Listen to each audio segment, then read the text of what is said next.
સરપંચ શ્રી એમને કીધું કે પાલક માતા પિતા તમે જાણતા હોય તો એની અરજી કરો, તો એમની અરજી કરાવડાવી અને દર મહિને 3,000 રૂપિયા ભણવા પેટે સરકારે એમને સહાય ચૂકવતી હતી.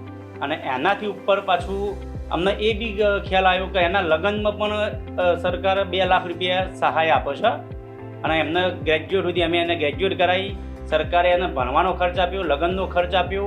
આના જેવી કોઈ યોજના નથી કે જેનું કોઈ નથી આધાર, એની સરકાર આધાર છે. હું જ્યારે 3જા ધોરણમાં હતી ત્યારથી જ મારા મામા અને મામી એમને મને અહીંયા લાવી દીધા હતા. જ્યારે મારા મમ્મી પપ્પાનું અવસાન થયું હતું ત્યારથી અમને સરકારે એક લાભ આપ્યો ભણવા માટે. અમને તો મહિને અને 3,000 રૂપિયા મળતા હતા સરકારમાંથી. અને મને દીકરી હોવાનો એ ગર્વ છે કે સરકારે મને લગ્ન કરવા માટે પણ 2 લાખ રૂપિયાની સહાય આપી. સરકારે પાલક માતા યોજનાનો અમને લાભ આપ્યો. ત્યારે 2જા ધોરણથી લઈને ગ્રેજ્યુએટ સુધી હું સરકારના લાભથી હું ગ્રેજ્યુએટ થઈ.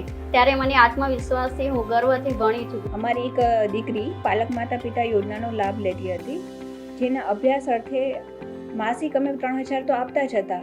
એની સાથોસાથ 18 વર્ષની થયા બાદ લગ્ન માટેના 2 લાખ રૂપિયાની સહાય આપવામાં આવેલી હતી.